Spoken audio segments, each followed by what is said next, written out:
Okay, and welcome to the Tavern's Right Night. It is March 7th, Saturday, March 7th, and this is our premiere episode of Right Night. And tonight's topics are you know what? I have no clue. Writer's Drive and Hard Lessons. I'm your host. I'm Travis Sivart. I have published a couple of books here and there, and I am working on my latest, which is book 2 in the Portal series, Figments and Fools. Just started it this morning, did about 3,000 words today before I needed a nappy. Let me introduce everybody else here. Baby shark, do-do-do-do-do, baby shark, do-do-do-do-do. Hello, Chris. I'm just going to introduce going clockwise around the screen. So just above me is Michael Thompson. Introduce yourself. Tell them who you are, what you do. Hello, everyone. My name's Michael Thompson. I'm an author and illustrator. I write fiction of different genres and for different age groups. And my latest is the 4th book in the Chicken Boy series. It's a humorous superhero action adventure, Chicken Boy and the Might of the Monkey Man. And just because I can, here's the first book of his I ever read. So, and we'll talk more about that during the show tonight. So, moving clockwise from there, Aaron Kennedy. You guys might know him from Stealing for Survival, our Sunday night D&D game. Hi, I'm Aaron Kennedy. I write I'm more of a technical writer and a sci-fi writer. I wrote the Ships of Valor series. I just went and linked that one. First book was Persona Non Grata. Second book is Politicus, which I'm working on now. I've got a couple articles published in the NCO Times and the NCO Journal and the Army Times under leadership. And then I've got my sci-fi works that self-published. Which, by the way, Aaron, a quick side note, and then we'll jump over to Tempe. Have you read or watched The Expanse? No, I have not. Okay, I've watched 5 episodes and read the audiobook of book 1. Good stuff, worth checking out. Oh, I've heard wonderful things about it. I was waiting for the series to complete so I could binge it before I got into it. Okay, now let's jump down to the actual talent in the room. Tempe Wade. Whoa. You said I didn't have to take my pants off. No, I demanded that you don't. I'm Tempe Wade. I'm the writer of the Timely Revolution book series. I currently have 4 in the series published now. I'm about to put the 5th one out. I've got 3 more written. I'm working on the next one, and I've got another romance novel series that I've started that I'll be getting out soon too. So, magnificent. Yeah. So, these are a few of my writer friends, which, by the way, I want to say hello to Toei, who popped in.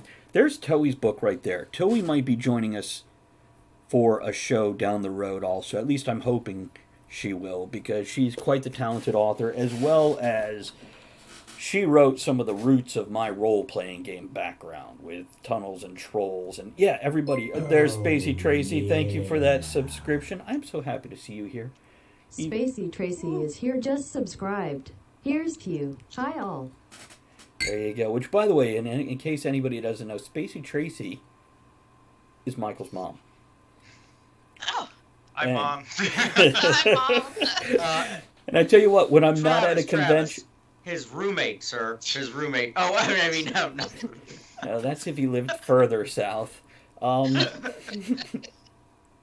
tell you what, when I'm at a convention, I like hanging out with either one of them. They're both, depending who's working the table, I can always hang out with the other one. They're fun. Momager. Okay. That's her. So we've done our intros and everything, and I will get a theme song for us, so we have some kind of intro theme song. Mez, how are you? Mez is joining us from the UK. We might have some folks from Australia and Greece joining us also. We've got a hell of a crowd to open our premiere show with here, and I am excited to see really all of them. Wow, a few people I haven't seen in a while. I won't call you guys out if you're lurking, but I am glad to see you. You know who you are. Okay, so tonight's topic, at least for the first hour, because the way this show is going to work, we're going to... thank you for those bits. Thank you there, Tracy. As you take probably the bit lead. We're close to it. Jewel, how are you? Oh, Princess, how are you? Thank you for dropping in and following. Appreciate that. Appreciate that. Shiera, am I saying that correct? If not, spell it out phonetically, we'll get it. So, tonight we have two topics. First hour, we're going to talk about something creative. The second hour, we're going to talk about something technical. Since it's our first episode, and you guys probably know me, I'm going to do more of the interview thing with these guys right here. And the first half is going to be Writer's Drive, where we discuss what brought us to be writers, to decide to be writers, or not decide, as the case might be, depending who they are. And then the second half, hard lessons. Basically, the shit we've learned the hard way. Oh, is that one of your friends there, Tempe? Yes, yes. Actually, I did for her what you did for me. I sat down and had lunch one day, and she's got her first book published out now. So, Yay! yay! Now, is this the Sam that you mentioned earlier? This is Samantha Parrish. She has a new book out called Pimp it. Inglorious Ink. I'm sorry. And what's- Yeah, but I did the exact same thing that you did for me. Sat down and had lunch, worked her through some of the issues, and she's got her book out. So That's awesome. You know, I actually wanted to talk to you about that because when Tempe decided to do this, which was only like, I don't know, 20 days ago that Tempe went, I'm going to be a writer, she came to different people, myself included, and as far as I know, it's natural for me to go, great, let me tell you what I can. Let me help you. And I did. And she moved forward with confidence and ability and talent. And just a couple weeks ago, I heard her mentioning other writers who are basically being assholes. I don't have a better word. They're not being supportive. They're actually trying to block new writers in some way. And I want to talk about that at some point in time tonight, Tempe. So if you keep that in Yes. mind and work it in, Absolutely. because I'm curious. What? No. Yep, I got that one. Okay. So, you know what, Tempe, we're on you. Let's start with you. What's your story? Why are you a writer now? Okay, I'm the newest writer of the bunch, I'm sure, because I just started like the summer before last writing. And I had an issue where I had a health issue. I woke up one morning, part of my sight was gone, and it was just no explanation, just gone. Mhm. And I knew you, Travis, from conventions, because I would do some sewing stuff like that, take them out, set them up, and sell it, and I couldn't do it anymore. I Okay. needed something else to do. Do you want to go ahead and mention Purveyor of the Unusual? You want to drop a link for that? Yeah, I can do that. Purveyor of the Unusual I actually had that business before. And it is a prop business where I make vampire hunting kits. And I actually had one of them that showed up on Preacher. They used it on Mhm. Preacher. So that was kind of cool. But, I was having a hard time seeing how to do some of this stuff. And I needed a different avenue. I needed something else to do. And so MarsCon was coming up, the sci-fi convention that we have here in Williamsburg, which Travis and Mike are very familiar with. Mhm. And they were looking for short stories. And I said, okay, well, I'll sit down and I'll write something, I'll submit it. I started 30 days later, I had 93,000 words, and I'm like, Hey. I'm a little past that. So, yeah, and I just kept writing. And like I said, it's been a year. By December, I had the first book published. I have 4 published now. The 5th one is getting ready to come out. I've got 3 more in that series written. I've got another romance series that I've started. I just haven't stopped. How I've just many kept words going. do you average a day? Some days I average 0. Okay. A lot of days I stare at the screen. But when I first started writing, 93,000 words in 30 days, I'm not So sure what for the you average is on guys that, sitting but here that's- watching me, and I'm putting down 3,000 to 5,000 a day. Mm. Yeah, brand new writer was dropping more than that every day. So that's not a bad thing. And by the way, I'm surprised that somebody of your height has such a problem writing a short story. Oh, you had to go find it. You had to go there. The viewers don't know. You could be 6 foot tall for all they know. I'm 4'11" and 3/4. I was watching Naked and Afraid the other night, and there was a guy. He's a dwarf, and he said, "I'm 4'11" and 3/4," and I'm like, "So am I a dwarf?" No. I must be a dwarf. No, that's a specific medical condition. Correct. Yeah, Yes. so you can be short without being a dwarf, and you can be a I'm dwarf just without short. being all that short. Right. I've always liked short people. Speaking as a very tall, short person myself, Woohoo! 5'9". it's never, not even when I'm wearing my heels. So, it's, okay. I need those back, by the way. Yeah. Once you finish your installment plan. Okay, so Aaron, let's pop over to you now. Okay. Really, I kind of got into the writing side of things back in high school. Didn't really do a whole lot on there, but I started getting into the story development side between the Raymond Feist novels, the Magician series, Yeah. and then Chris Claremont's run on the X-Men. Mm. Chris Claremont was a big guy on dropping plot seeds, which were amazing. He'd run a story, 2-3 comics, and then he'd go back and revisit a seed that he dropped two episodes back, if you will. And it kind of reminds me modernly of the Buffy series, previously on Buffy, and then they do a quick excerpt, and you're back to that section of the story. I joined the Marine Corps, and then there's a lot of downtime in the Marine Corps. It's great to believe that, oh yeah, running and gunning all the time, but one, look at me, that's not happening. And two, you spend 6 months on a ship doing nothing, staring at a wall. So you're either reading, doing a little bit of work here and there, but it's mostly busy because the Navy's doing all the work on a boat. Right. So I started typing up. I started honing the craft, if you will. Then kind of got into D&D and then writing campaigns on that stuff. And that was a creative outlet for me there. And I had a couple starter novels that I began working on but didn't know how to finish them. Right. But during my time in the Marine Corps, I was a technical writer. I'm an intel analyst by trade. You know, Aaron, I was so- about to say we all have those starter novels that we didn't know how to finish, but then I look at the other two people on the screen, and yeah, I can't say that, can I? Go Well, no, on. there's nothing wrong with a starter novel. I mean, I've 1 second here, because I thought he was here pointing at the hand is- puppets. no, these physical pages are printed off 15 years ago, and they sit there until I can figure out how to revisit them. I did that electronically today, where I was checking the notes before I started writing the book that I was starting this morning, and some of the notes were from 2008. Or actually, like, parts of stories that I had starter novels. Yep. Yeah. So, how'd you go from that to doing it? And why? Okay, What caused that? What triggered?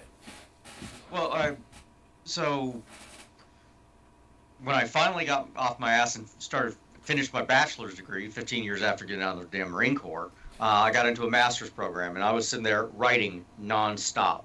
But it's all technical, it's all dry, and it's boring as shit, especially since you're repeating a lot of the same information over and over again because of the citations, same authors, things like that. Mm-hmm. I needed another creative outlet. Instead of D&D, it became writing, and then the seed concept for Persona non grata came out. And it's Odysseus in space. That's all the story is. Okay. A guy is coming home from war and finding out that, oh, there's trials and tribulations along the way. So I did that, and then I did some of the more persuasive style writing for NCO Journal, and then the Army Times, one on leadership and sleep effect, and the other one on, well, one on leadership and physical fitness, and the other one on leadership and sleep deprivation. But writing persuasive articles using dry material is a great outlet as well, because you start figuring out how to maneuver conversations when you're not using dialogue. Very important. And that's actually a really good tool in the writer's toolbox, which writer's toolbox is a phrase I got from Stephen King's on writing, Memoir of the Craft, which, by the way, even if you're not a King fan, I recommend the book as a writer. It's an interesting read. Hold on, there's a cat directly in front of the mic. So, but before we go on with that, because I'll refer to that on occasion, because I feel it's worth referring to. Aaron, are you good? Can I jump over to Michael? No, please. It's not like we won't be here forever. Forever. Immortality. But Michael. So, yeah, what got you moving? And did you ever have a starter novel, or did you just like write a book and bang, put it out? Yeah, I wrote a lot of stuff that I haven't published. But I wrote my first book when I was 9, and I was in 4th grade. Before that, I was illustrating everything. I didn't have any words on the page. So I was drawing all the time. And my teachers from kindergarten through 3rd grade just they hated it.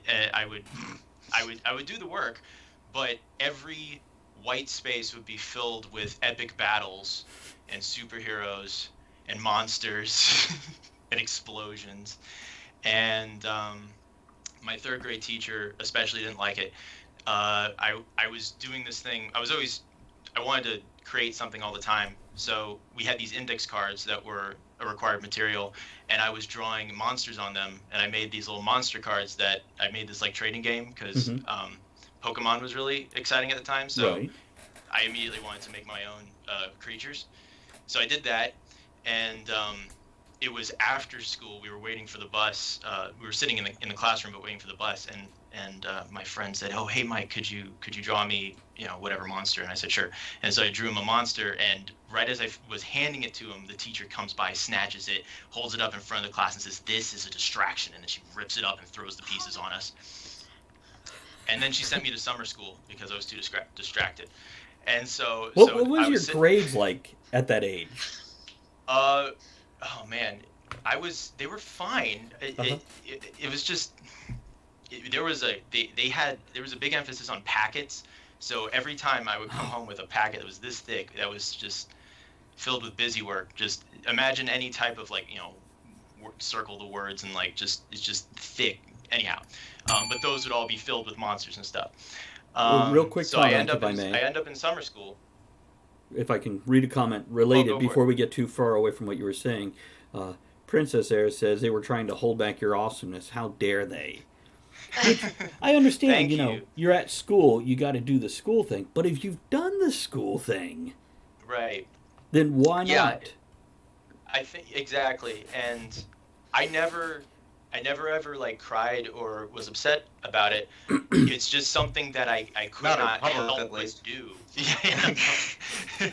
I just couldn't help but do it, and you just constantly, as a creative person, especially at that age, it's when all your wheels start turning, you start making your own stuff. But nevertheless, I ended up in summer school, and I sat there and I was like, okay, I'm going to suppress every natural inclination to make stuff, and I'm going to focus. And I fold my hands and I sit up straight, and then the teacher comes in summer school and he says, "Okay, we're gonna make a comic book and make some characters." And I said, "What?" My whole world was turned upside down. What the hell kind of punishment is this? His name was Mr. Arisich. He was the greatest teacher I could have asked for, and we just made stuff. He had this incredible creative element to his class. So and I was coming home and I had more material than ever before. And my mom went to the principal and for the next school year, and then he taught 4th grade, and so basically wrote lots and lots of letters and went in and said he had a great connection with this teacher. Can you transfer him into the class? And the principal's like, "You want me to take, the class is already made. You want me to take one kid out of his class and put him in?" And she's like, "Yes." Um, but I think what ultimately happened was I was just added, so there was just an odd number of kids.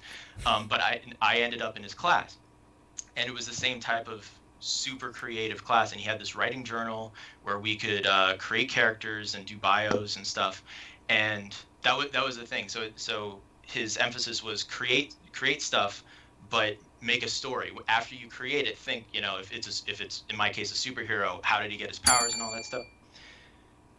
If I can, real quick, again, just stopping you before you get too far. Princess says, those moments definitely help by being the blessing in disguise. I've had that happen before. John of Conquest Yes. Publishing popping in. We might have him on eventually. Says, what comics? Mez says, sounds like an amazing teacher. Here's what I'll tell you, guy. Anybody who helps creativity through encouragement, through activity, through anything, your mother did it, that teacher did it, we've all had these people in our life.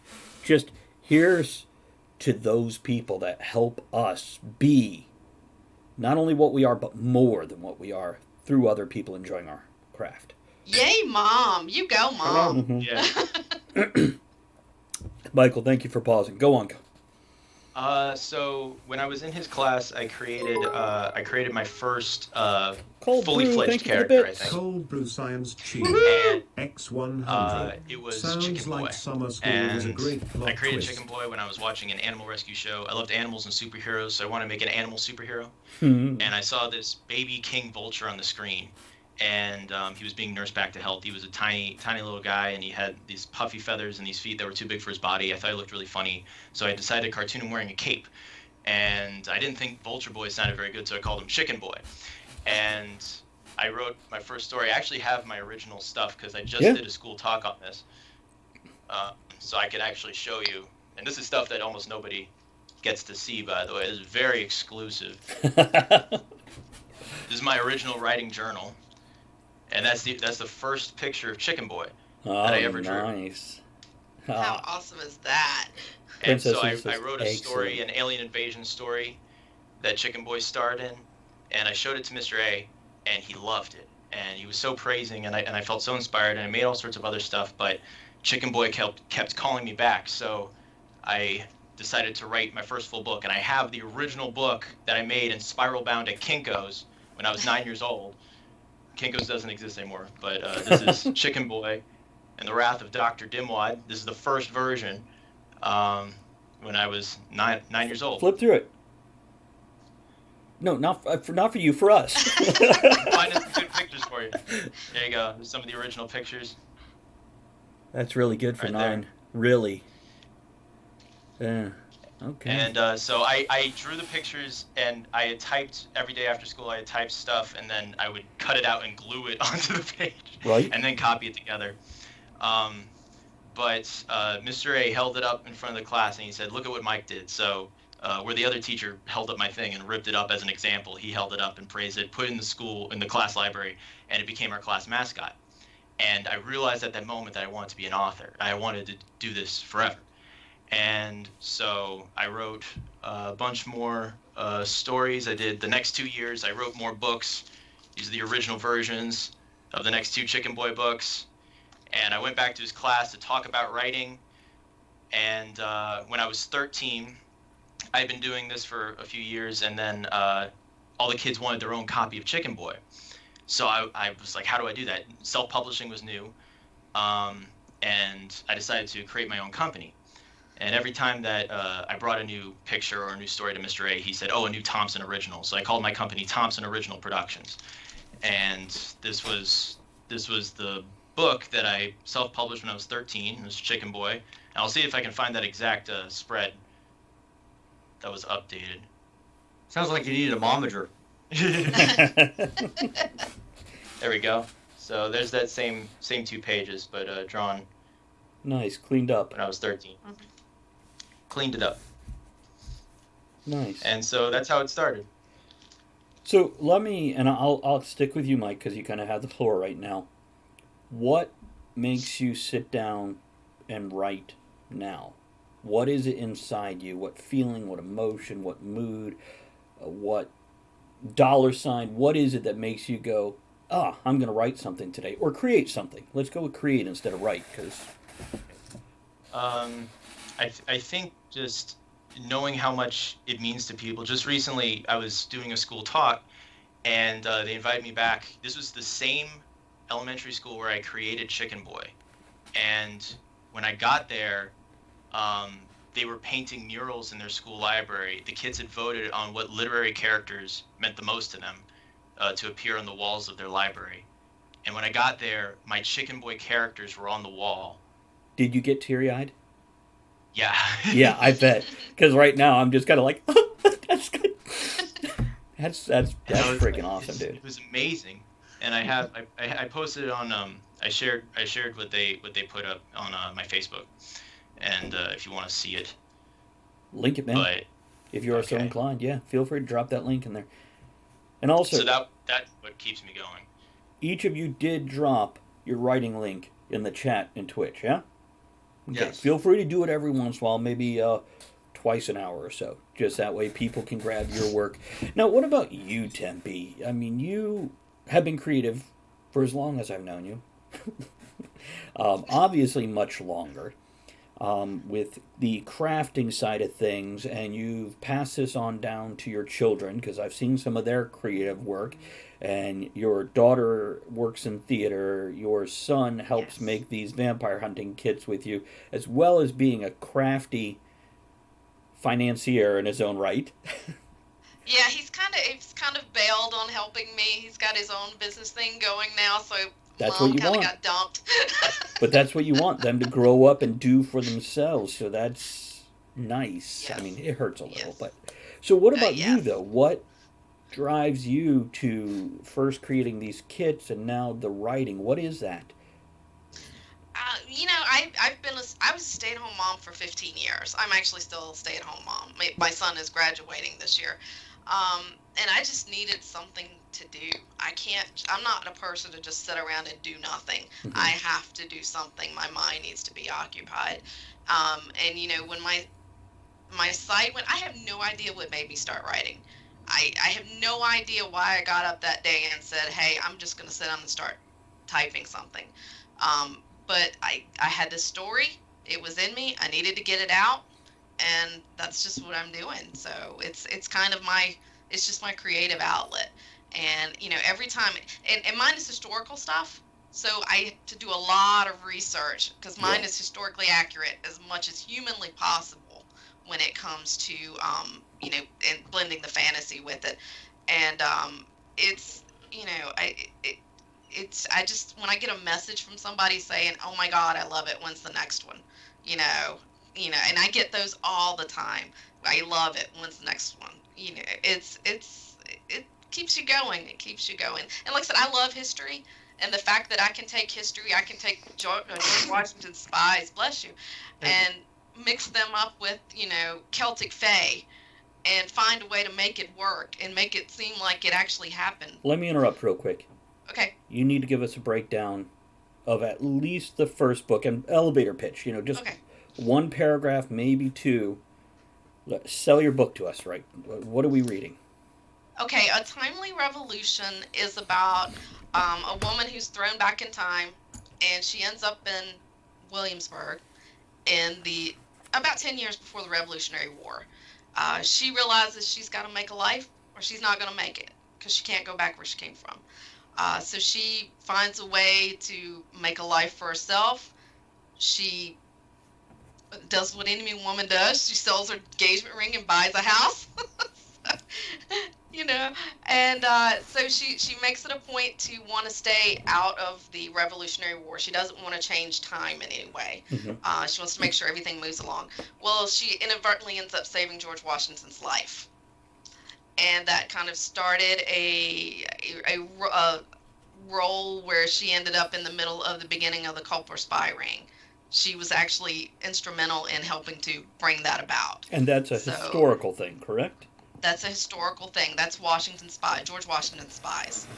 So, yeah, and everything in the book that's historical is completely accurate. Times, dates, people, all of that stuff is completely accurate, except for the main character and the fictional characters that I put in. Right. I think I had another question, but I can't grab it right now. By the way, for any of the viewers, if you guys have any questions, I got this handy little bell here that I will ding to let them know when I'm going to read a comment. So if you guys have questions or comments, bear with us. We might not get them the very moment you post them, but I will make sure that they see it or hear it, or that we read them off and whatnot. So Aaron, Sir. actually no, Tempe, still with you. So what makes you sit down in your chair to write? Yesterday, today, tomorrow.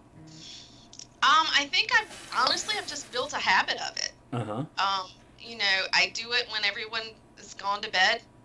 11 o'clock at night, I write between 11 and 3 a.m. when it's quiet, when there's nobody else around, and I've just built a habit of it. And with this health issue thing, I don't sleep as much as I used to, so I'm awake. So Okay. Yeah. Okay. So it started out as just a drive, you had to do it, and then you moved into habit. Habit, yes. Now, Aaron, when did you publish your previous book? What year? 2016, I believe. Okay. So no book since then, but you've been working on one off and on between college.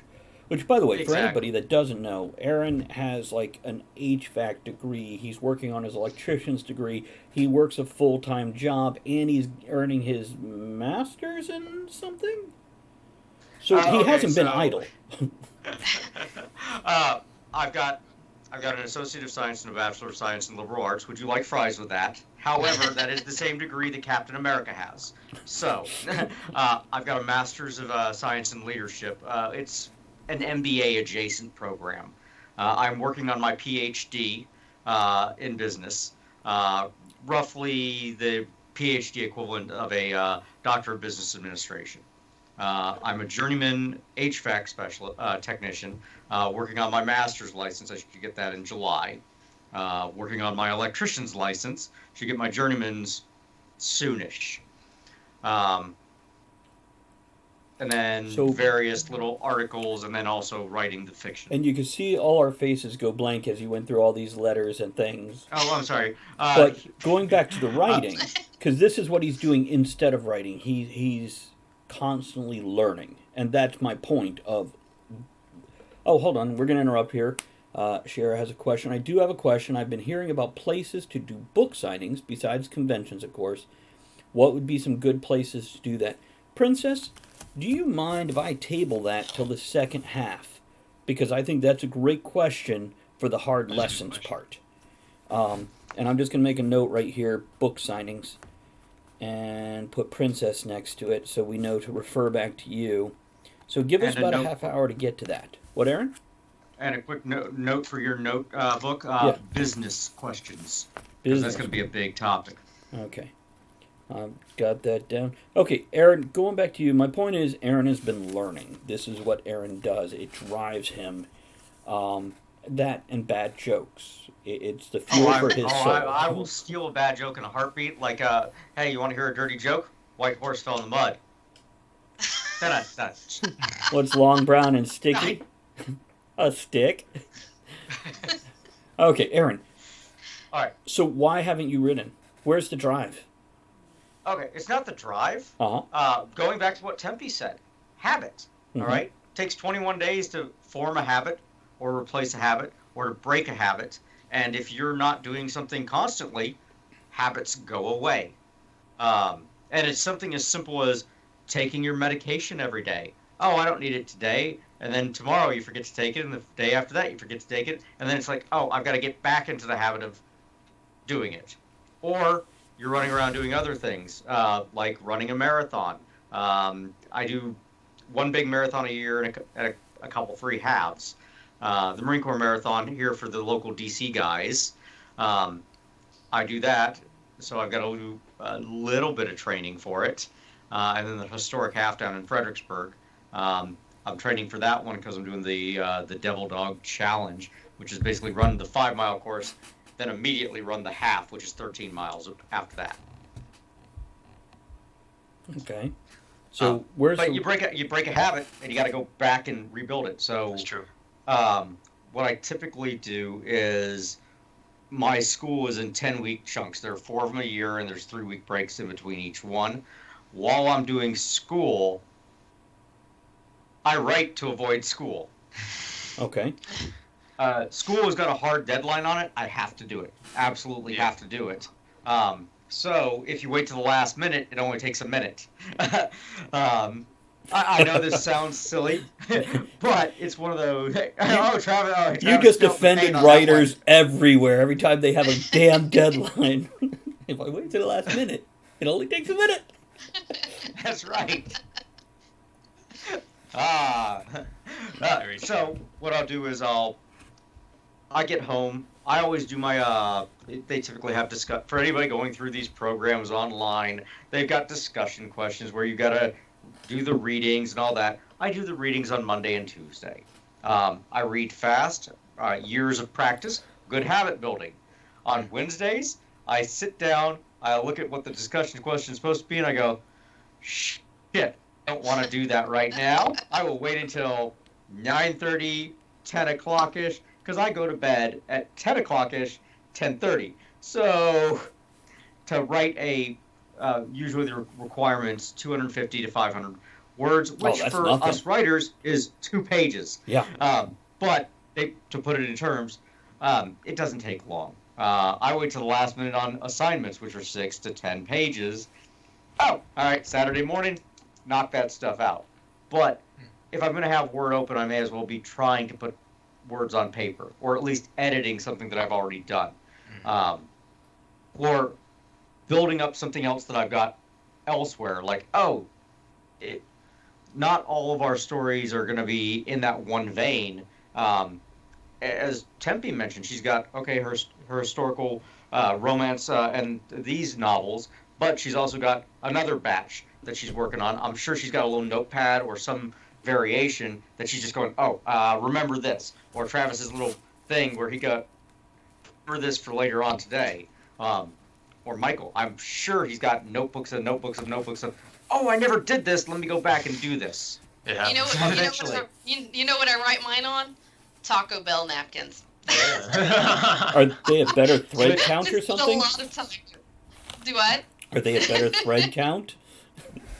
Yeah, they're like recycled, so they're like actual paper. So I can take notes on those while I'm there eating lunch, and I just stuff them in my purse till I get home. Gotcha. Because of the brown paper instead of all the white one, which is that plasticine paper, and you can't write on it. Right. So inspiration hits in weird places. So. Now, here's what I want to do right now. Aaron, if you're done.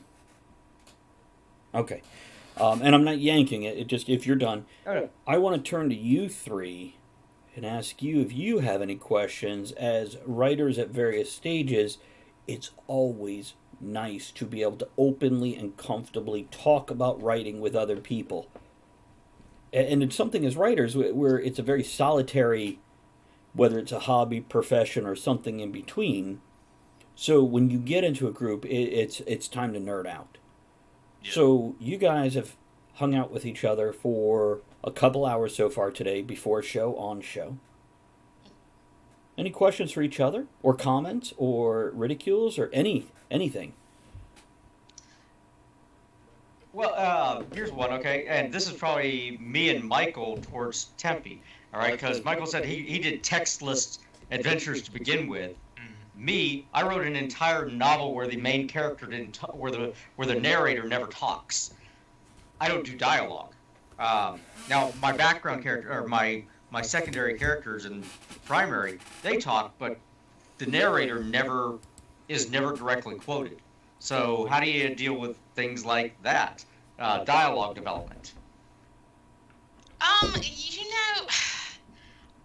a little bit different when I write than I think most writers. Like, I don't sit down with an outline. I just sit down and I write what pops in my head.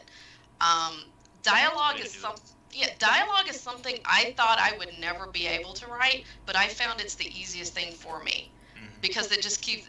That's mostly what my stories are. Is dialogue. So, I just write what pops in my head, and I don't have a better explanation than that. And if I could take a stab at this, Aaron, to address your point, narration is constant dialogue. Check. Yeah, it's unilateral dialogue. It is a constant flow of consciousness. Now, writing, as Tempe is talking about, and Michael was nodding and agreeing and everything, in your narration style, this is, over the past 6, 7 years, I have written a lot of different things, a lot of different styles on purpose to try different things and see what I like, see what flows best for me. And here's what I'll tell you, outline or not, that is up to any individual writer. But once you start writing, and I have these things on my desktop backgrounds that flash by, and 2 or 3 of them out of 20 or 25 say, don't think, write. The first draft comes from your heart, second draft comes from your head. It's all the same thing. And this is what I'm telling anybody. You can only plan so much. And you can plan. But once you're writing, write. You will fix it in the edit. You will fix it when you clean up your draft. Stop thinking. Let it flow. Like Aaron's narration. Like Michael and Tempe are both talking about right here. And dialogue is definitely easy. And then when you go back to check it, make sure it doesn't sound so stiff and wooden and predictable, because that sometimes all of us will do that when writing dialogue. And other times we just have a burst of genius that's just so amazing and fun and stupid and silly and connecting. It's a wonderful thing. For Michael, dialogue, yes. For dialogue, I think it's a matter of knowing the character's personality really well, so that you know how they'll react. Or discovering it by their reactions when you're writing. Oh, check. There's and just kind of going back to that. Who here likes Looney Tunes? What era? I do like Don't the tell Vulture. our age. The original. Okay, your Foghorn Leghorns, your Bugs Bunnies. So your World War Donald Ducks, II, and all I that. remember it well. Okay. Says her. Okay, so if you go back and re-listen to it, you can realize that Mel Blanc doesn't change voices. Okay? He changes inflections and things like that, but the voice is always the same. He's not a voice act. He's an actor in a voice role as opposed to a so like Foghorn Leghorn and Bugs Bunny, they're the same voice. I mean, you're just, I know, but it's one of those, son, I said, son. No, I have something else I want to add to that when you're done. No. But it's one of those inflections are what make them unique, even though our brain is going, oh yeah, that's the same guy over and over again. And while you're doing that, go ahead and hit it. I'll grab the photo of everybody that's the same. When we Okay. do audiobooks as a topic, we'll definitely discuss that sort of thing. That is a good topic. Yeah, I wrote it down. Tempe, what were you going to say? This is completely off the wall, but it's just a note that I made. We actually saw Knives Out at the theater a couple of months ago. How was it? And I was listening. It was really good. Nice. And I love Daniel Craig, but Daniel Craig has a Southern accent in this. And I'm going through the whole movie going, who does he sound like? And it dawned on me that it sounded like Foghorn Leghorn. We did. Yeah, he did. That's true. Hold on, if I may. Run for EST 94. Run. Thank you. Audiobooks. You came in on that one. We're not discussing them tonight, but we will down the road. Here's you. Thanks for the follow. And here's what else I'll tell you guys. That's my friend. Oh, is it? Oh, nice. Oh, I Thanks see. for coming, Thank man. you. Run Forest. Gotcha. Well done. Clever. But speaking of EST, remember daylight savings time. This is why I always write Eastern instead of EST or anyhow. We did a Talk of the Tavern, which is a Monday night talk show, and we did a Whose Line Is It Anyway episode, and we had our British co-host do a Southern accent. And he sounded like the most proper Foghorn Leghorn you have ever heard as he did a Southern cop. I am telling you, Daniel Craig and Knives Out, the whole movie, I was through it, and I'm like, who does he sound like? And when I got out, I'm like, it's Foghorn Leghorn. That's who Kevin Exactly. sounded like. So we were just like, that is like a British Foghorn Leghorn. It's hilarious. It's okay. We got about 15 minutes before we take a break and roll into the second hour here. So Michael, let me ask you real quick because we were on you and you were kind of had the floor there to discuss what we are discussing, or you had a look of commentary on some stuff Aaron was saying. Is Forrest here? It doesn't happen to be the person with the poetry. No. Okay. No. Forrest is just one of my best friends from high school. Oh, So, look how lucky Forrest what's is. up, Gets to man? be Michael's best friend. It's I've been trying to get Michael to play D&D with me. He's like totally not doing it. You're weird. And I'm like, I know. How you doing? No, I don't say that to him when he's He does awake. all the time. Not when he's awake, Aaron. Not when he's awake. And he smells different when he's sleeping. Michael, I did know. you have something to say? Now would be the time, please.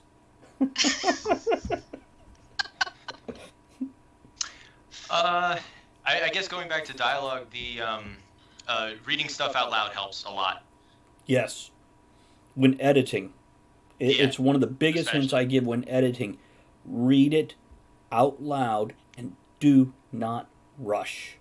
Read every word, enunciate every word, even if you're writing in accents or whatever. Take your time. Now, Read it in accents too. I Yeah. find reading in English accents. Well, like I'm sitting at the computer reading aloud in an English accent, going. Can you do that for us Yeah. right now? Can you just open your book and just read a line in English accent for us? Probably not. I don't have a book with me. I've got one here. I'll just hold it up. Aaron, I saw you raising your hand. Did you have a comment or something to add? Well, no, third pass. Friggin' the kind of the way I learned to edit was first pass, reread it on the screen. Second pass, print it out, read it on paper. Your brain uses different parts to read on paper than it does on the screen. Interesting. Yeah, I know. That's one of those things that doesn't make any sense, but that's why reading from a Kindle, one of the newer Kindles, feels different than reading from a book. Okay, and what's the third pass? Third pass, read it out loud. Ain't nobody got time for all that. I go straight to reading out loud. I am totally serious. But this, I'm going to talk about me for a moment if you guys don't mind. My writing What? schedule this year is to write a book a month. 2,000 words a day in 30 days gives me a 60,000 word novel. Up to August, then I'm going to do my 300,000 word epic fantasy for the last 5 months. This is my plan, and I'm doing pretty good at sticking to schedule so far. Especially since I can do 3,000 to 5,000 words in a day without really straining. I have found I can do 500 words in 15 minutes if I focus. So that's 2,000 words for an hour, but I totally can't focus for a whole hour. That's just ridiculous. But I could focus for 3 15-minute bursts with breaks in between. So I could definitely do, that much. Okay, so really forgot where I was going with this. Did I give any clues where I was headed, guys? Totally did. Oh, So the reading. Travis- Editing. Word count. Sorry. Okay. Editing. This year is the first year I've ever actually read one of my own books cover to cover to edit it. And I send it to my editor, who I think all of you know, at least passingly. Aaron, maybe not you. Tara I've met her Muller, once. who will be on next week, I believe, and she will be a regular here on Right Night. An Yay. amazing woman with a hell of a skill set and a damn fine human being. And she says I send a very clean copy. And the copies I've been sending her are barely edited on my behalf, or on my part, I should say. What I have just sent her, anything I've written this year, is the first time I've read it, first word to last word, out loud. But I totally skipped those two in between things, Aaron. So either I write a decent, clean first copy, or, man, my work could be so much better. And I'm terrified which the right answer is. We'll find out. Tempe, As what? opposed to me, I think I make her drink. So no. Here's to that. Here's to that. Or a trip to the ABC store. But on that note, I've also seen some of the guys that pump out book after book after book, the ones that are in the 20s and 30s and putting out a book every 2 months. They say, now, friggin' cursory edit, out it goes. No editor, no out loud read. I just make sure that it's got a semi-decent formatting, And what spell check catches, spell check catches. See, I do spell check twice, and actually it's spell and grammar check now. But Forrest, to answer your question, absolutely. Tons of mistakes. Anywhere from, using the wrong version of 2 as I was fast typing, because I type almost as fast as I am speaking right now. If things are moving well, this is about the speed of, back it up 3 words because I just fucked something up, go forward. And that's about the speed I can type when I'm flowing and not thinking. When I'm thinking, so much slower and so many more mistakes when I'm thinking. When it's flowing, when I stop thinking and let it go, just totally frozen, the whole thing. But yeah, found lots of mistakes. Also found continuity errors. Like the guy said, "Why don't I have a gun?" 2 pages before, he had a gun in his hand. Okay, so yeah, you definitely find the mistakes. And Aaron, what you recommended, great. Please, everybody else, do that. Me, I am impatient and or lazy. And I want Nothing that wrong shit with that. out my door so I can work on the next project. Don't be me. Be smarter than me. So, Tempe, you had a few comments earlier. Did you forget them, or do you still have them in your head? No, I was just gonna ask you, how did you get started writing? What got you into it? Apparently, from what I've asked of my relatives, my sister and my aunt, I used to carry a notepad when I was 6 years old. Oh wow. And also, I've always been very organized, and I feel this relates. I wouldn't clean up my toys. I would organize my toys and put them in order. And it's not OCD, because I can walk out of a messy room and not think a second time about it, or I can go in there and organize it and find delight and joy in doing this. So that relates to the writing. That comes to formatting and editing and the way I lay out a story. So in my teens, and by the way, I was always a reader. Never wrote in my books, never folded pages. 6 years old, book club, just voracious reader. By the time I hit middle school, I was reading 400-page novels in a couple of days. I would ask my teachers, "Do you mind if I read during your class?" And usually the answer was, "Your work is done. I don't care." And I would keep a book for school, a book in the bathroom, and a book in the bedroom. Mm-hmm. Voracious reader. That fell away as I got older, which is a damn shame. But in my early teens, I started writing, and it was a bunch of starter books. 20 handwritten pages, which felt like so much, but I know if I typed it up now, it's like 4 pages, tops. Especially if I'm single spacing sentences and not double spacing, and not very impressive. And I first published in one of those poetry books that you pay $45 to be in or some shit like that, and then you pay $50 for a copy of it. In 2000-ish, 1 year either side of that, I forget. Had some editorials go out to different pipe smoking magazines or whatever. Published my first short story with somebody else's book in 2009. Wrote a full novel in 2007, though, and sent it out. What crap, by the way. And I did rewrite that in 2016 and publish it, and I'm almost embarrassed of it now because my writing style has changed so drastically. And that's something else a lot of you newer writers will find. You look back at your older stuff and go, "Oh," you cringe a little. But there's a meme going around on Reddit right now What's the talking about, it's got the Animal Crossing dog there. And it says, hey, it's okay to cringe at stuff you did 6 years ago. That means you've improved. Yeah. Hey. Yeah, that is a very, very good point. So I guess in 2013, I went and collected a bunch of the short stories that I had written for other people's books and published my first book. Which, by the way, for anybody out there, if you're going to publish an anthology, put the word anthology on the goddamn cover, because people don't read the description and they give you bad reviews going, "The book made no sense and didn't connect from chapter to chapter." Oh no. And by the way, if Oh, you gosh. put anthology on the cover, you might want to define the word. And that said, reviews are great. Reviews are awesome.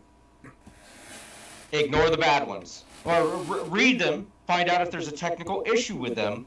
But if it's just a subjective opinion about something, in one ear, out the other. And the Don't same get thing for- emotionally attached to it. Yeah, same thing for good reviews. Don't get attached to them either. Reviews are a learning tool, guys. Reviews are the thing you read to go, what can I do differently that'll make this a stronger piece of craft? So read your reviews, but do not take them personally and realize that's one person's opinion. Now, if you hear the same thing threaded through multiple reviews, maybe give it a consideration. But don't take it to heart. Don't take it to personal. These people don't know you, and they could. Go ahead. I'm sorry. No. I don't mind the reviews. It's the nitpicky ones that Right. bother me. You know, Right. like I had one that complained that my character had pockets last week. My character had pockets. See, I had somebody give me a 1-star review on this anthology I'm talking about going, accidentally downloaded the free book. It's steampunk. Steampunk shouldn't be a genre. 1 star. They never read it. They never read the book. Yeah. And I'm like, so they're giving themselves 1 star for downloading it like a moron. Yeah. That's a good review. That's a great 1-star review because there was no capitalization or punctuation either. Yeah, that's fair. By the way, we have 4 minutes till the top of the hour. Does anybody need to take a quick break, and I will finish up my origin story here? Yes. Take a I'm gonna break. take Make a sure you quick- mute yourself if you step away, guys. Get your refills. Get your bathroom breaks. Everybody else who is viewing, I am going to finish my origin story, which is basically shortly after I published that, I started writing original stuff, and I am only now putting out full-length novels and creating series, and I will guarantee the writing I am doing now is so much stronger, cleaner, tighter, and interesting than anything I wrote 12 months ago, let alone 6 years ago. It's definitely been a learning curve, and the reason it's a learning curve is consistency, is writing. Okay? You have epiphanies. You have those moments where you go from here to here. It's not a slow slope. It's a slow slope with a jump. And Yeah. it happens again and again. That's exactly right. Something else I want you guys to know. I'm going to take over again. Not that I wasn't already. I want to let you guys know. Hold on. Let me see where this... Okay. There's a cat messing with stuff. Stop messing with stuff. Let me move this over to here. Here's what I'm going to tell you guys.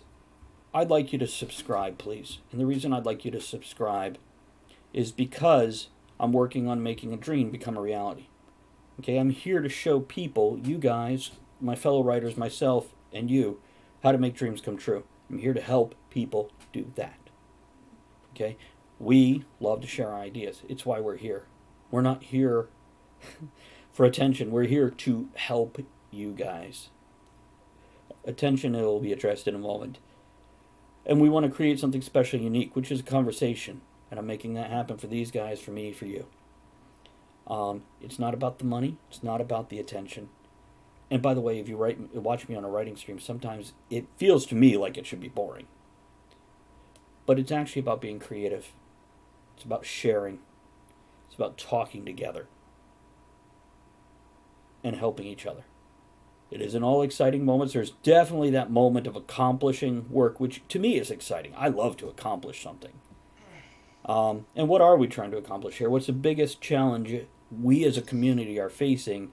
And how does this, what we're doing right here, right now, fit into what you want? Okay? It's about choice right here. It's about you. The power to accomplish your hopes and goals, it's yours. You make the difference in that. We just have this channel, this stream, this show, this conversation to help you succeed and help others succeed through you to attain dreams, to make your dream possible. We don't want anybody to miss out on their goals, hopes, achievements because they didn't have something like this to tell them, you can do this. So, whenever I ask you to subscribe, it's to support that sort of thing, to help others get where they want to be. Ah, amen. Thank you from Princess. Oh, Amen. and I got amazing emote, says Mez. Thank you. Now, I am going to step away. You guys talk amongst yourselves. When I get back here in a moment with a new glass of water, we are going to move into the second part, which is hard lessons. So for the viewers, think of... We're going to talk about some of the shit we've learned because we screwed up or didn't know something or did know something and didn't listen. We'll be right back. Or I'll be right back. They're still here. While Travis is away, I'm going to piggyback on his last comment in regards to the subscriptions and whatnot. Not necessarily on that, but on the fact that we're getting together. There's a great YouTube video out there. It's got Ty Lopez and Why I Read a Book a Day, or The Law of 33%. And the gist of it is, for those that want to go see it, I'm going to go ahead and link it over in Twitch. But the gist is, spend time with not only people that are above you in progression, but peers, like we are, but also with other people that are not at that stage yet. It's going to make you better. There's an old martial arts saying, if you want to get better at something, train somebody else to do it. Because it'll highlight everything that you're either doing wrong or what they need to improve, and it's going to just bring you up a level. Very true. Yes. We're peers, we're colleagues. I do not have 10 books in the wings, so these guys are much farther ahead of me when it comes to published novels and whatnot. They're ahead of me. But on technical writing and things like that, I've got published novels from other sources. They're the military side of things. So I've been through some of the gatekeeping process, and we'll get into that in the technical side. So I'll be able to help them on that side in some regards. But keep that in mind. So ask questions of us. Yeah. Welcome back, Travis. What he said. So, welcome to part 2 of the show, where we're going to talk more about the technical side on Right Night. And you guys have met Michael Thompson. Give a little wave. Doing kind of a second intro. No, just Michael, Aaron. Don't steal Michael's wave time. You said give him a wave. Okay. I'm kind of doing a hello, Sarah. Good to see you. Thanks for swinging by. John from Conquest Publishing says, I thought it was Duck Danielson. I'm guessing that'll make sense to you guys. Danielson? I don't know. Anyhow, I wasn't here for that. Reintroducing you guys as the second half of the show starts because we might have some new people. So now we also have Aaron Kennedy in the upper right of your screen. And then in the bottom right with the blue hues mellowing everything out, we have Tempe Wade. Okay, so this second part is the technical side, and we're going to talk about hard lessons. Now, for you guys who are on, Michael, Aaron, and Tempe, I don't necessarily want to focus on why it's hard to put your butt in the chair and start typing. I want to go into the technical things we've learned, whether it's marketing or punctuation or anything else, that there's that learning curve. There's that arc. And hopefully, we're constantly learning something new. Whether it's just about that point in history that we researched, or whether it's how to use a semicolon correctly, which I'm writing that down for a whole damn show. No, your colon. And we had a standing question from Princess there about book signings. So, and Michael, I just want to throw this in your lap because this is one of Michael's strong points. And I'll point that out. Michael's strong points, from what I've seen, is he is incredible at connecting with some random stranger walking past his table. He has a gift for this. Introvert to unite. Later. Okay. Thank you. So let's just do a quick one statement. If you guys have had a chance to think about this. Tempe, what's the hardest lesson you've learned without going into it? Just one line. Word will bone you in a heartbeat. We'll have you expand on that in a minute. Aaron. Gatekeepers. You are your biggest gatekeeper. Okay, we'll have you explain that in a moment. Michael. Marketing and all that entails. Okay. Mine is learn the rules, follow the rules, break the rules. Nice. And I'll explain that more in a moment. So shall we go ahead and do the gentlemanly thing, the historically accurate thing, and ladies first? Yeah, one of the, I was very new to writing, and Travis, you were such a huge help to me that I wouldn't have gotten anywhere without it. But you advised me to get an editor, and I did, and I used the person you recommended that I still use to this day. What I didn't realize was that an editor and a proofreader are two different things. Yes. My first batch went out, and there were mistakes that I missed, and we had an issue with Word, and Word would blank out and just lost like sentences that were just completely gone. Oh my. And yeah, and What do you then I mean? found out, and I pulled it back. I'm sorry. Yeah, no, go on. I think you're about to explain it because I'm confused. Yeah, I was having issues with Word, and it would blank out, and I would lose complete sentences, and it was just crazy. I actually had Word lose 10 hours worth of edits for me, and then auto-save the loss.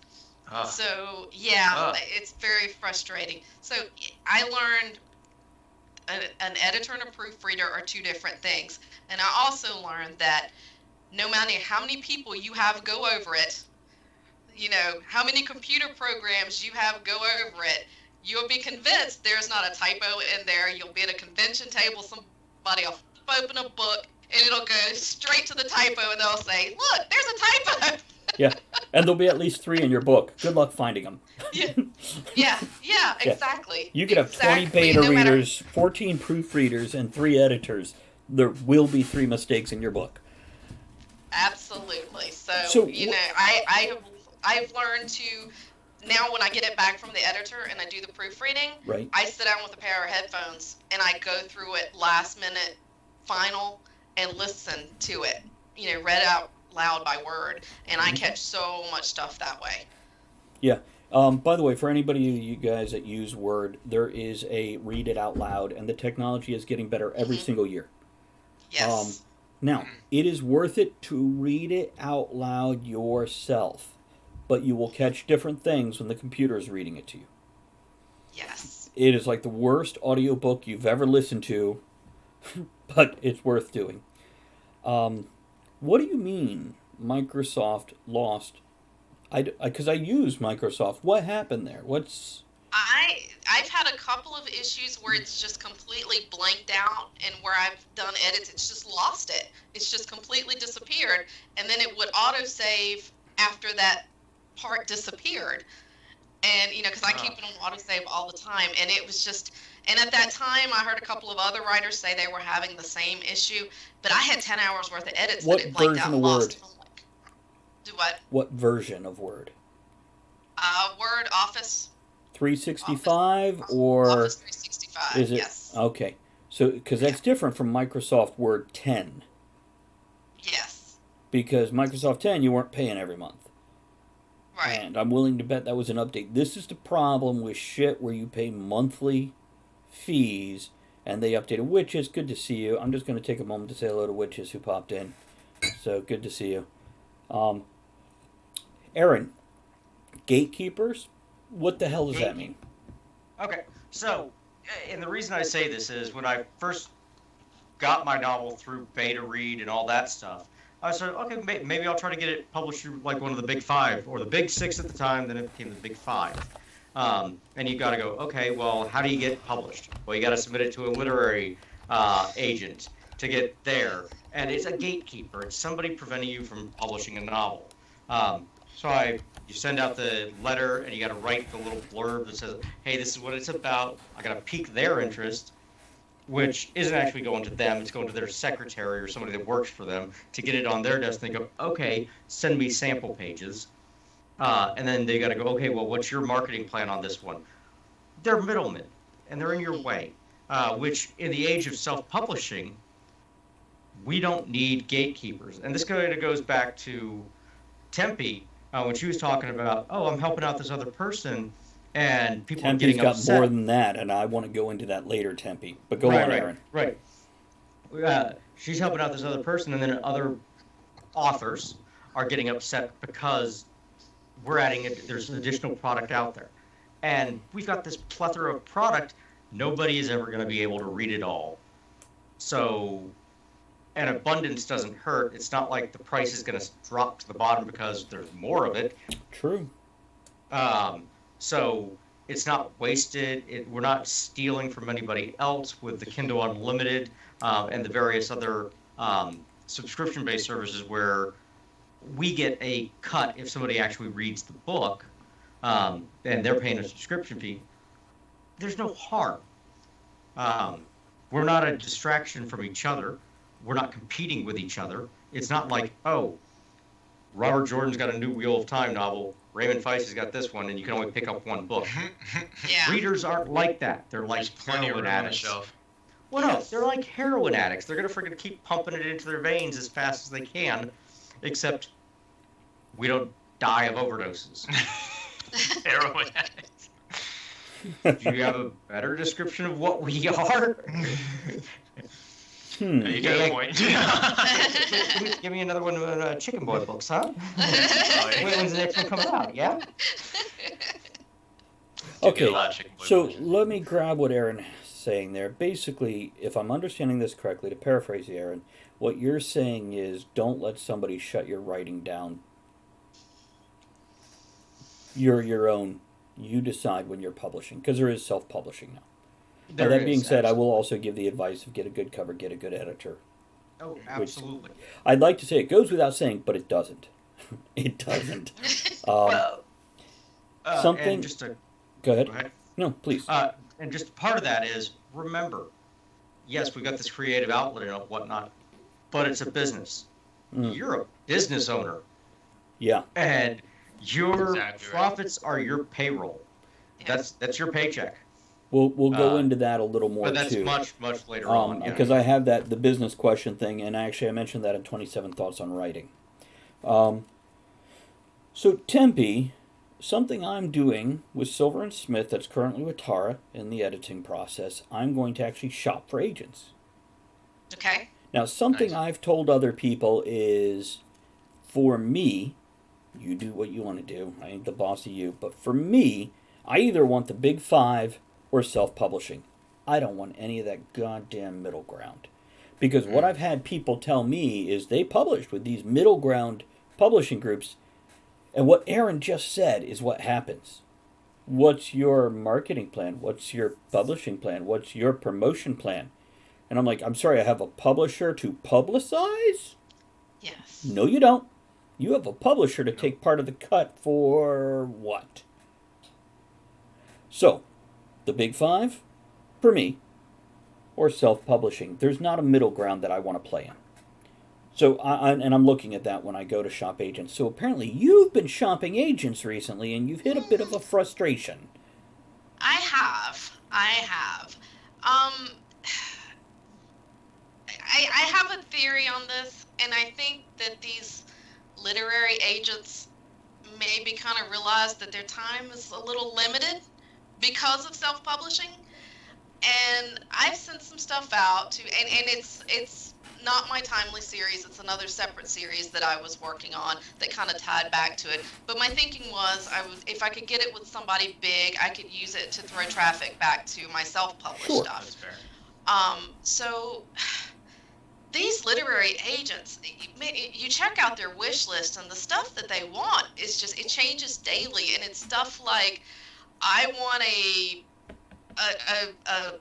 airspace machine that has aliens, and there's a romance novel, and they have these crazy wish lists, and people are trying to write to these wish lists. These wish lists that I might add change from day to day to day. Mm-hmm. I mean, seriously,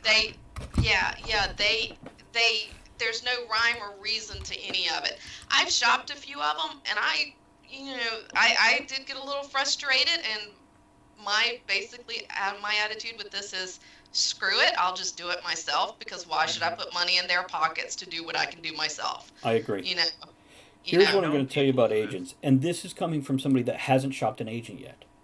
It's job hunting, okay? Yes. If you're going to work for a company, you want to make sure it's a company that's going to move forward what you want to achieve.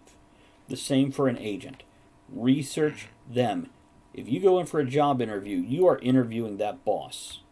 The other way around also, but you're interviewing them, making sure you want to go with that. And the same for the agent. Look at what they've sold and who they've sold it to.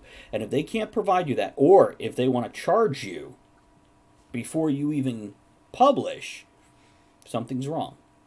Right. So be smart about it. Princess says basically there are the Jerry Maguire that are struggling to survive in a new movement of self-publishing. So true.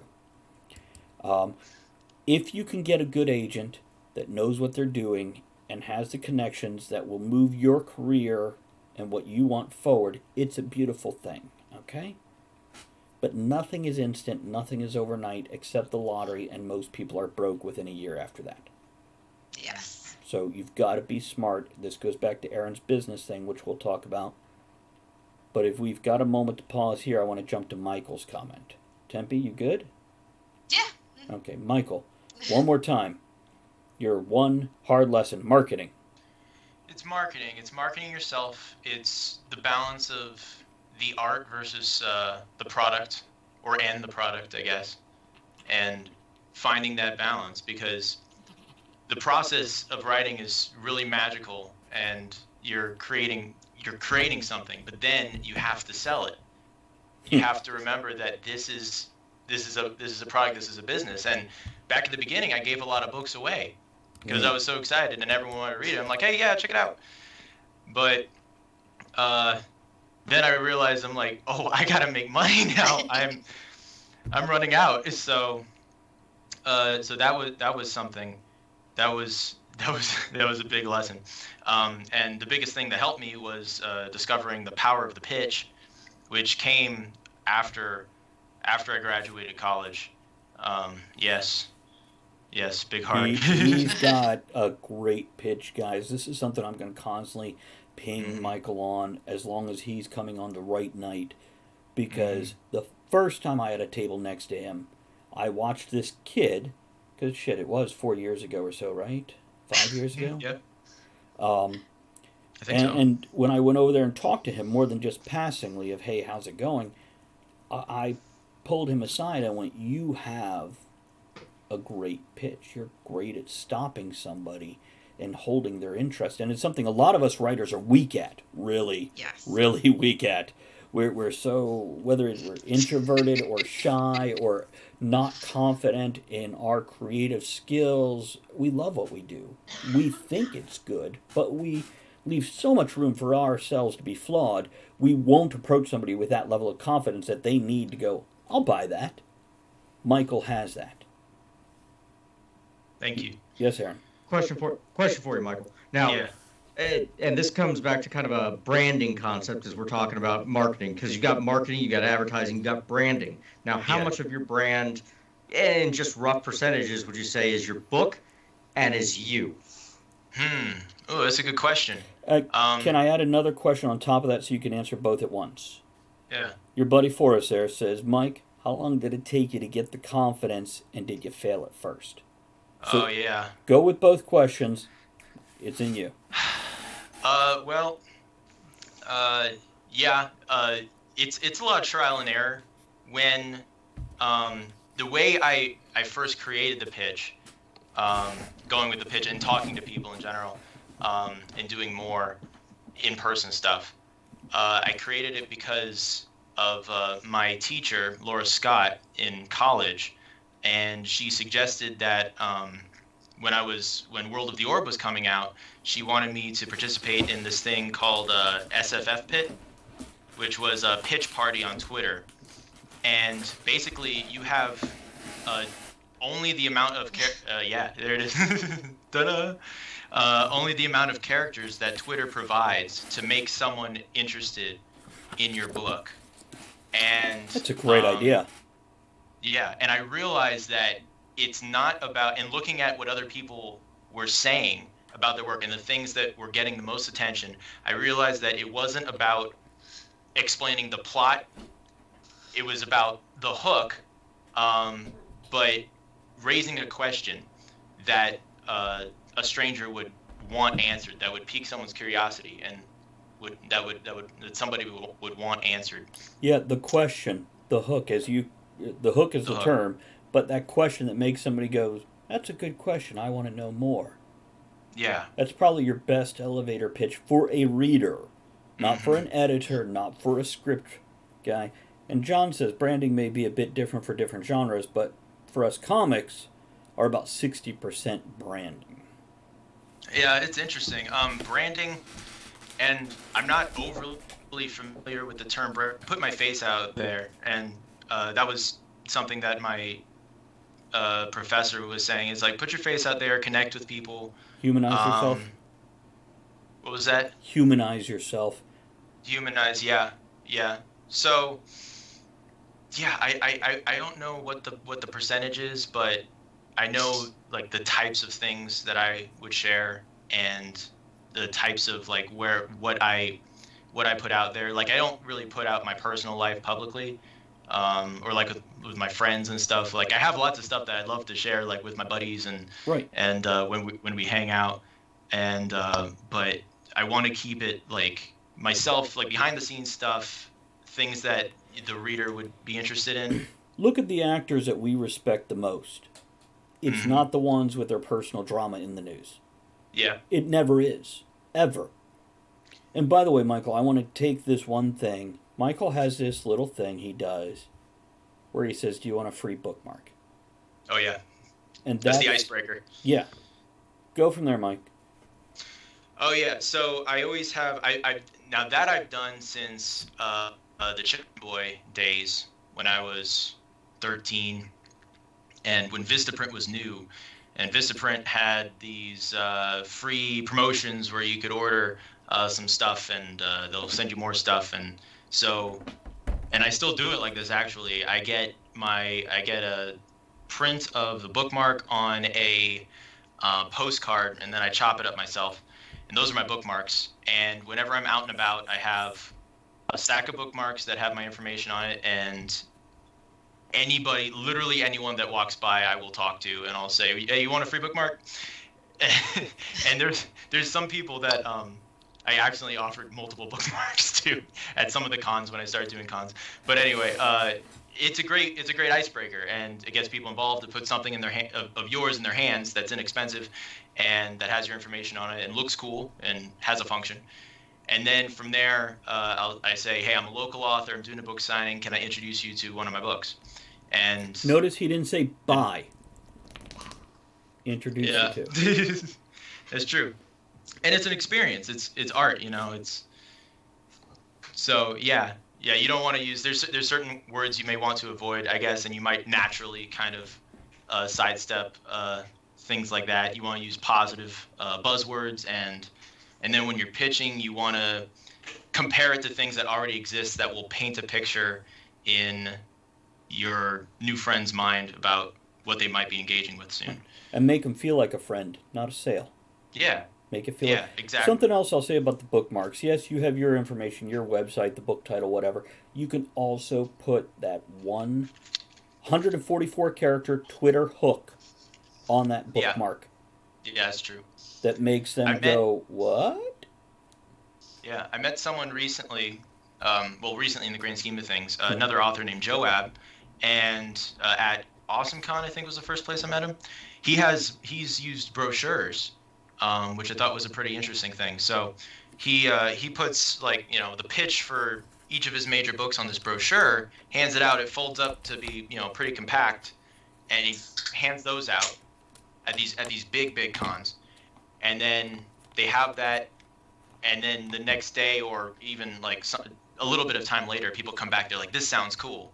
So he kind of does the long game. He like plants the seeds and then lets them go, and then lets them come back. So there's all sorts of things like based on your interpersonal communication style. There's all sorts of things you can do. I'm gonna push that one more time though. The Twitter thing, 144 characters, and I'm not saying go get a Twitter account. I'm saying you have to have a 1 to 2 sentence hook that grabs somebody's attention. If you can't do that, and I'm going to give some examples, and I'm not saying they're perfect examples, I'm saying they're examples. Look in chat right now. I'm dropping some commands right here. There's my 1 to 2 line about portals. Okay? There's the one about journal. And let's see, what else do I have here? I think it's S and S.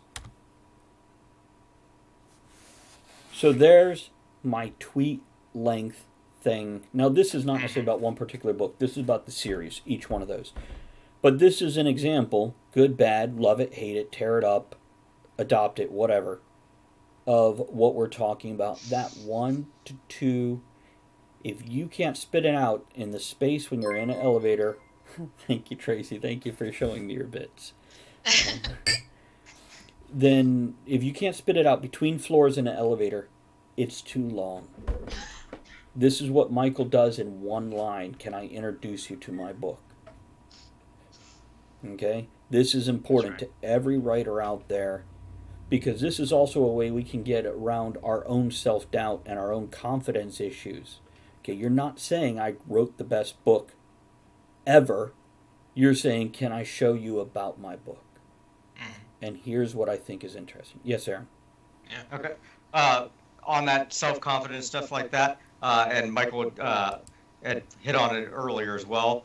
Remember, there's a psychological phenomenon called "fake it until you make it." This is where you pretend to be more confident than you are forever. You just keep doing it. No, but He's it not wrong. works. Yeah.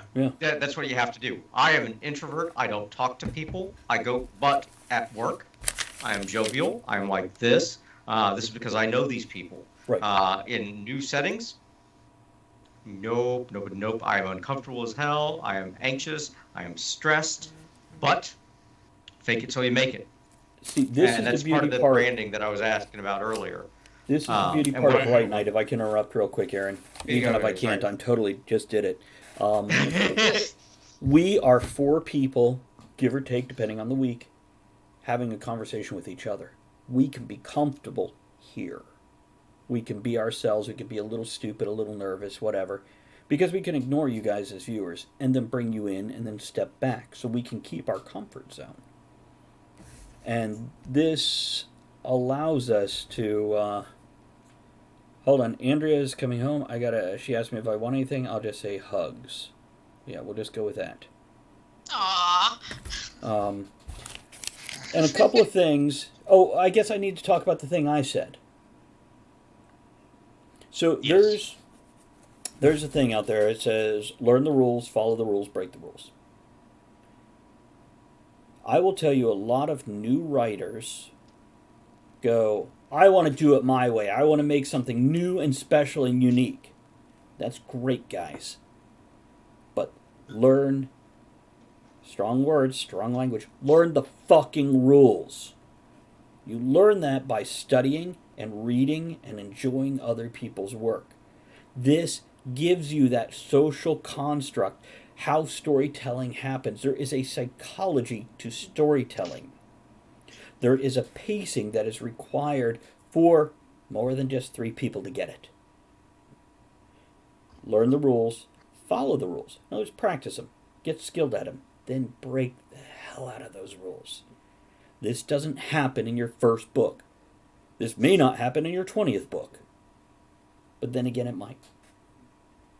The bottom line is, you've got to know, if you were going to be an architect, to go, well, I'm not going to look at anybody else's blueprints or go to school for architecture. You're a moron and I don't want to live in your house.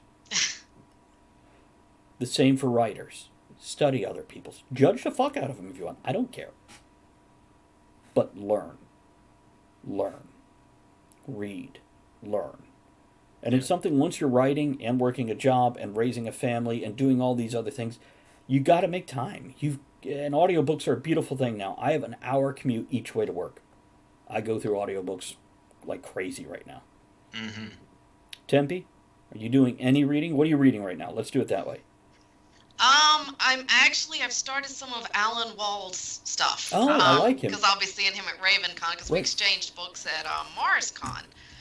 But going back to the marketing stuff, Mhm. I'm very much, I have a hard time talking to people that I don't know. If once I get to know you, I'm fine. We can sit and chat all day long. But with the book, I have a hard time promoting it myself. So what I did was I had a banner printed with the breakdown of the first book. And I take it to conventions, and people who are standoffish a little bit anyway that come to conventions, and there are a lot of people who are, they can read it and not have to even come to my table.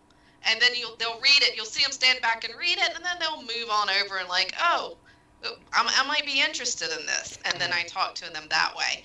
I'm That also is- starting something. That's go ahead. Michael's bookmark at a long distance, Yes. and that's a pretty damn smart move, Tempe. Go on. Yes. So, and I've also, I'm starting something new for RavenCon. My books have a Fae element to it, and so I had cards printed up, and one of the main characters in it, his name is Finn, and I don't know if I should say this on. You're a little bit in love with him, aren't you? I like Finn. I like Finn. But so I've had these cards printed up, and on the front they just say what kind of Finn's Fae stuff. I'll leave it at that. Is this, and then on the back I've just had my name and the Timely Revolution book series on it. So I'm hoping people would just pick it up and say, oh, what's this? Right.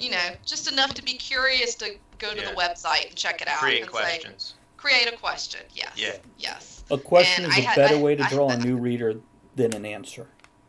Yes. Yes. Yeah. And people love these because of the foul language on them. They absolutely love them. Did you purposely not swear in the tavern? Is that what just happened? Well, I don't know if we have young ears listening. It's okay. It's an adult channel. We have disclaimers. Okay. It says, what kind of Finn's Fae fuckery is this? So. There we go. And Finn's Fae fuckery is a line in the book, so. John says we need a copy at our upcoming Fairy Fest. John is somebody who I know very well. You have probably met him, Tempe, if you remember. The large bald man who I hung out with, not this year at MarsCon, but the previous MarsCon. I probably introduced you at some point. I was in the vendor room at that point, so probably not. He because did the I only cover knew Dark this year. of Rogues and Rebels. Oh, I have That's a his story work. in there. Okay. So, by the way, there's a few things I do want to reflect back on. Princess asked a question about book signings. I definitely want to answer that. And a Yes. lot of the stuff that we have discussed, pretty much everything each of us brought up as a learning point, except maybe for the word thing, all relates back to Aaron's business thing. And I think that's a great thing to spend the last half hour on. But I do quick want to segue, talk if I about could. notebooks also. Oh. What, Aaron? I got one quick segue just Go to ahead. talk about your breaking of the rules. Who here has seen The Fifth Element? All of them. Anybody not seen it? Michael, have you It's been seen a it? long time. I've seen it. Okay. Fifth Element, okay? And I'm shamelessly stealing this. I did not come up with this, but after reading it, it's one of those epiphanies of realizing, oh, The Fifth Element is not only a great sci-fi novel, or sci-fi movie, it is a parody of a sci-fi movie. Yes. So Yes. it plays all the rules. You've got the action hero, you've got the villain, you've got the space battles, you've got all these tropes that come into play. You've got this plot that's happening, but as you're watching it, in Act 1, they outline everything that's going on there. And then in Act 2, they flip everything on its head. The guy that we thought was the hero turns into the damsel in distress. The villain and the hero never meet each other. All these rules that we learn get broken almost immediately in there, and then we finish it up at the end where it flips us back on the head again to create this over-the-top parody and give us something back. It's almost like The Princess Bride does as well. This epic fantasy swashbuckling adventure, which is a comedy. And the most quotable movie ever made. Every line's a God! quote. I haven't seen it. That Really? one I haven't seen. Michael, really Yeah. grab a group of your friends that have never seen it also and pop it in and then report back. Let me know what you think. Yeah. I want to see that. I want to see The Room. I still haven't seen The Room. I have seen The Room. That's an intense little movie. Interesting. Hey, can I interrupt just yeah. real quick? John Conquest, message me and we'll set up something about the fairy thing.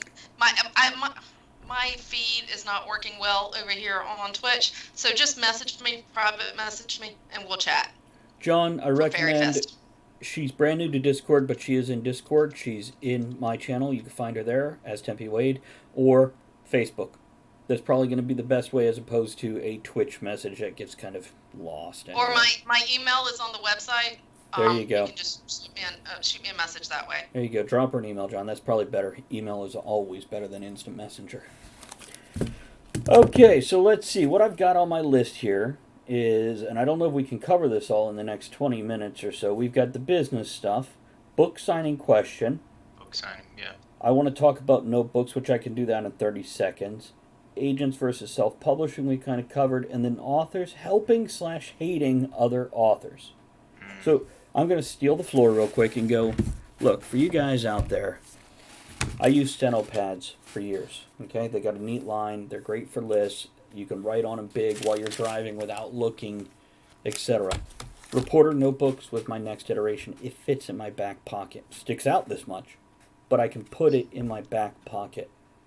You can hold it in one hand while you're driving or walking and not even look at it and write enough, even if one page, you only get one sentence per page. These are so helpful, especially since people are like, oh, I could just send myself a text message on my phone. Yeah, you can, Yeah. but not legally while you're driving. You can write something down while driving legally. And also, you don't have to look if you can read your own scrappy handwriting. These are invaluable. I buy them by the dozen off Amazon or from Staples or whatever office supply. And they're also good for a grocery list or a birthday list or whatever besides writing ideas. Something else I'll tell you is don't forget every notebook has a front and a back. So a lot of times I'll put work notes in the back and I'll put writing notes in the front. And then I work towards the middle from both sides. I'm done with that public service message. Quick note on that, just because it goes back to something Tempe said. She had mentioned an author by name, or a book series by name, and we've all done it at various points. One of the things that I've harped on for years is building a reading list. If somebody is willing to invest the time to tell you an author by name or a book series by name, it's important to them, and it should be important to you. Fair point. Because it comes up in conversation, and it's one of those, they think that you're going to find interest in this. At the very minimum, just write it down on the buck slip that Travis just showed you, and eventually get to it. Pop it on your Amazon wish list, and then when you get a chance, read it. You may like it, you may not, you may find value of it. At the very minimum, you go, hey, I've added it to my wish list, and I'll get to it. How many of us have added a movie on Amazon Prime or Netflix because somebody said, like, pulled up the app right then and there and just added it to our watch list? Yeah, sure. I've done that. Why wouldn't we do that with a book? Black Sales is good stuff. We bought the DVDs. Yes. And but anyhow, okay. So fair point, Aaron. Well done.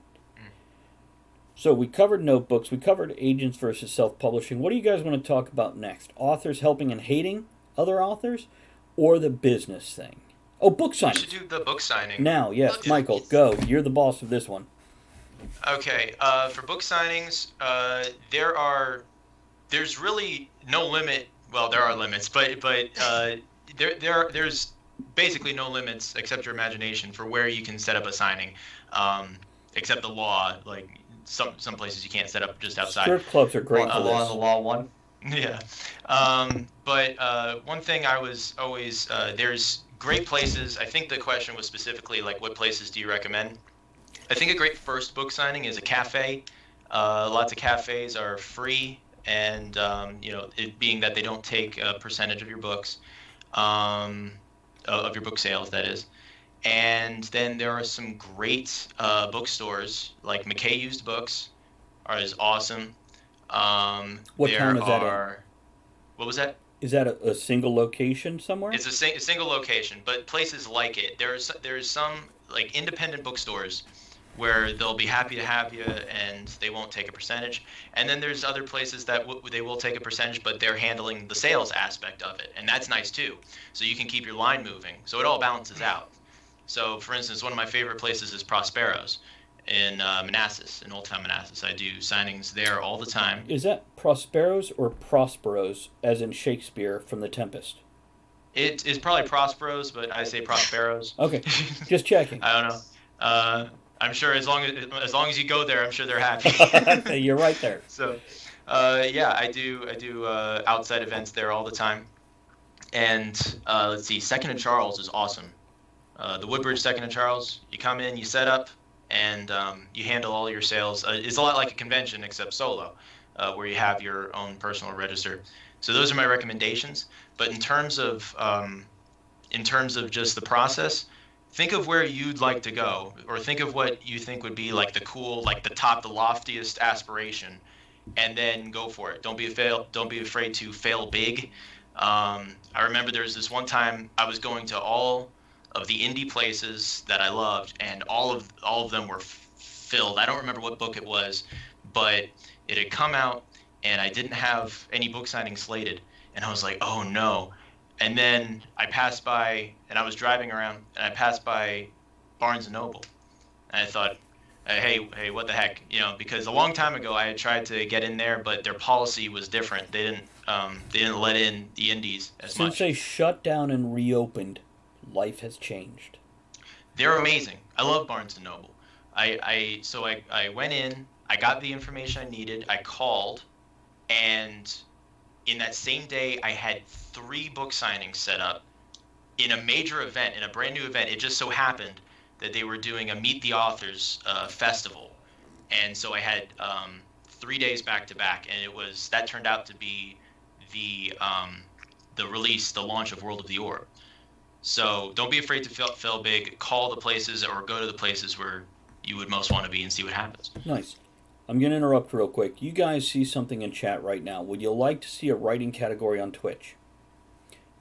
Myself and a few other authors who stream writing on Twitch is trying to get a writer's category. If you click that link, and if you're on the app, you have to open in browser, but otherwise click that link, go vote this. Let's get some attention for this. Let's get a writer's community started.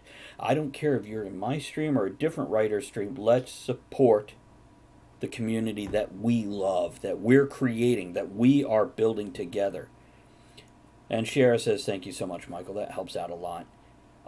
Michael, I also want to ask you, that thing for Barnes & Noble, can you share that back channel with the rest of us? Is that possible? Sure. That would be great. Yeah. Well, it's different now. All you got to do is call whichever Barnes & Noble is local to you, Mm-hmm. and they all have, it's a different combination of it's an acronym at the beginning, and then it's a certain whatever number, because now it's regional. Back in the day, they had one for like the whole DMV basically, but now they have like regional managers who do stuff, and sometimes the store itself will organize it with you. So call them up, and then some of them like to do it through the email. Some of them you could just call it up and get it set up. Okay. But I'll definitely tag you, because I think... Let me ask you a quick question. How many of us here, and by the way, for the viewers also, how many of us here are paying more than one bill with their writing income? Can you just raise a hand? And by bill... Okay, so none of us, right? Is that what I'm getting? Well, freaking my Netflix. It pays for my Netflix. That's a bill. I put all of mine right back into it because I've got them coming out so fast that any money I make goes right back into the next one, because it takes a good chunk to put a book out. Especially for me, by the time you pay for editing, book cover art, copyright, all of that stuff. And so right now I'm just at the point I'm just putting it all right back in. But I am getting a steady check every month from Amazon. So here's the point of that question. We all kind of bit our lip going, I wish. Here's the deal. It's a business, guys. How many businesses... Aaron, by the way, Toei says my income is lump sum, one payment, so really don't pay monthly bills, but it does pay for stuff. And that's what I'm looking for here, guys. That's what I'm telling you. It is paying for some of Tempe's stuff. Michael kept quiet. Aaron didn't say anything. I did not raise my hand. Hi. Oh, I'm getting the hug. I told you guys I asked for the hug. Yay! I got it.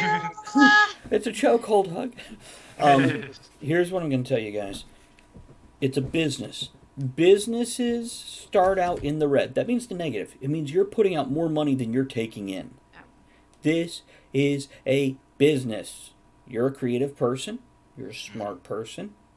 It's a business. You do not make money right away. you get a return on the investment you're putting in. If the only investment you're putting in is writing it, you're not putting enough in to be a successful business. I do address this in 27 Thoughts on Writing. Briefly, 1 page per topic. It's a business. Let's talk business. And in the last couple minutes, I will totally rant about authors shitting on other authors instead of helping them. Because, or maybe we'll just, you know what? Maybe we'll talk business right now, because that's hard lessons. Tempe, I want to take that topic and make it a different topic for a different show. Okay. Okay? So Okay. maybe we won't even address that tonight, but that hit me hard when I saw that on your Instagram. Which, by the way, Tempe, feel free to post your Instagram here. Get some other people following you on Instagram. My Instagram is down below. Guys, please put your social media if you have something for your writing.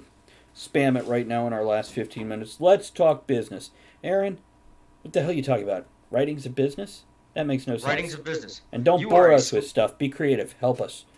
Okay, you're a small business owner. You basically open a new car dealership, and if you're like me, you've got a car on the lot, and you're trying to sell that car, and it might be a Honda Civic from 1979, but you got to sell it. They didn't exist till 86, okay? Okay, hey, look, I write time travel novels. It exists when I say it does. Fair point. Go on. Nice. And eventually, but if you freaking develop more product, which your book is, it's Can a that be the product. next Back to the Future movie where they take a Honda Civic to 76? That would be awesome. Go on. The Civic of 76. That's the title. Okay, so. You made him lose his train of thought. No. I'm just trying not to laugh because I was like, oh yeah, because really the next Fast and the Furious movie is Fast and the Furious 9. They go back in time and kill Hitler. With a Honda Civic. Right. Well, few emission standards. So, you're trying to build products. Your book is a product. Anything that we type in is a product. You want the product to be as good as possible. Whether it's a McBurger or Dr. Pepper or whatever, you want that product to be good so that you can showcase it on your lot. And then what people see is they're walking by your convention or your webpage. They're looking at that brand, which is us. And I kind of highlight. Go ahead, Travis. Real quick. As you guys are listening to Aaron, because this is good stuff, something else I'm going to tell you. You know that saying, all roads lead to Rome? When marketing your business, your brand, your book, all links lead to blank. Where do you want every person to go to? So I don't care if you have an Instagram, YouTube, Facebook, Twitter, Snapchat, Twitch, etc. Everything points to one final end of the funnel. That is a funnel leading your customer to, you decide. If it points in 15 different places, you're failing yourself. Go on, Aaron. Okay, so brand, and we talked a little bit about it earlier, but who's driven down 95 and seen those big Marine Corps road advertisements, the billboards, another dying technology. Army of One? They haven't had the Army of One thing for years because the guy that was... Army, not Marines. But the Marine Corps is very, very good at branding. They have these nice billboards. They don't have to just say what we do, but you know what we do. Still a bad because haircut. They've got... Still a bad haircut. Go on. Okay, Hawkeye. No, but it's branding, and it's one of those. Oh, they got this very perfected image of what they want to present, which is what we as authors want to do for whether it's our So, novels considering or- the time we have left in tonight's show, I'm going to ask each of you the one key point in branding / marketing. Branding is the arrow that points to your marketing, or marketing is the broad spectrum that you funnel into branding. Branding stamps your marketing as you, so you're recognizable. That's what branding is, just so everybody knows. Aaron, one thing. What's important? You need a moment? I can go to Michael. I know he's got an answer. Go ahead. I guess be the type of author that you'd most want to follow. Put out the types of things that you'd most want to see yourself. What's that mean? Are you talking about content in books or what? The content beyond the page. The Okay. content that extends the experience of your books to other platforms, the multimedia. So you want to create an experience and create a friendship beyond just what's on the page. So not your drama people. What if you looked at somebody that you wanted to meet? What draws you to that person? That's what you're putting out there. Okay, you're putting out that optimism or that darkness or that mysteriousness or that angst, whatever it is, it draws you to what you want. That's what is that what you're saying, Michael? Am I getting that right? I guess, and just be real. Don't be too self-aware about it. Just put out cool stuff. Have it be clean, but and on brand, which is not the brand concept is not something that I've thought about actively. Something I've thought about subconsciously, but put out stuff that's cool but real and represents you, I guess. Yeah. And by the way, by clean, do you mean no swear words, or do you mean clean as in a tight copy? Tight, yeah. Okay. I was tight, but if your brand, like me, if you write kids books and you want to be clean or family friendly, in that sense, then by the way, I'll point out he said kids books, which he means young adult. No, I write Chicken Boys for Boys for like 10-year-olds. But World of the Orb is definitely young adult as opposed to. It's still clean. It's still a good he family hits 26. book. They're all fucking There's one kids beheading. now. But other than that, we're good. Oh, by Just the way, one. Do you Just have one. Do you have Winslow right there? You couldn't do it to him again? Michael, do you have Winslow beside you? Yeah, I got Winslow. Hold that up for me, please. There we go. Guys, this is probably my favorite Michael Thompson book right here. It is Thank fun you. and witty and clever. And hot damn, when he does an audiobook, I'm purchasing it just to hear him read his own work. It is good, fun stuff. Mez Thank says, you. I had some 40-something kids in my shop tonight, sloppy drunk. Okay, that's called Talk of the Tavern. That's Monday night. Tempe, your thing. I branded myself with a logo. It's on book 2. You have it there. Yep, give me a second. Let me grab I it. make sure that it's on every cover of my series. It's on my business cards. It's on my bookmarks. What? Move it over. Move it over, On Travis. camera. No, okay. Wrong camera. I've got two There you go, cameras there here, you go. guys. Yeah. But I'm holding yes, it up that for the one. viewers. There we go. No, I got to Yeah, hold it up for the that's it. viewers. What are they looking Okay. at? What is the brand? Okay, that's the symbol that I had designed for my book cover, and I put it on everything. I put it on my business cards, my personal cards. It's on my phone. I have it everywhere, and No. so when somebody sees Smart. that, they What know you're it's talking about is the mine. sword with the Celtic knot tree leaves, right? Whole thing. Yes, the whole with- thing, the whole it's circle. gorgeous. With the wreath around it. Okay. Yes. Branding, guys. Thank you. In Talk of the Tavern, you'll notice around each one of us is that tavern sign logo. If you look at my Twitch channel, that is repeated again and again and again. Look down at the tavern tokens below your chat. Go look at the logo up above the screen. That is branding. That is the golden arches of McDonald's. That is the Mickey Mouse ears. That is branding. One thing that immediately makes you go, oh, that's that thing. Smart. Can I just say one other little Yeah, quick thing? please. You know, for the viewers that don't know, I had surgery a couple of weeks ago, and I have a scar. My scar is forming in the shape of a sword. Whoa. Nice. Yes, it's pretty awesome. I'm like, oh So- my Can you goodness. show it on camera? You can't see it right now because it's still healing and it's still kind of funky, but So- it's the shape of a sword. Do you have any tattoos right now? I do not. Would you consider getting that scar tattooed with your brand around it? Well, it's right here on my little pinky finger, so I'm I not don't sure know how it's the hell big you're doing enough. that. That's crazy talk, woman. What's wrong with you?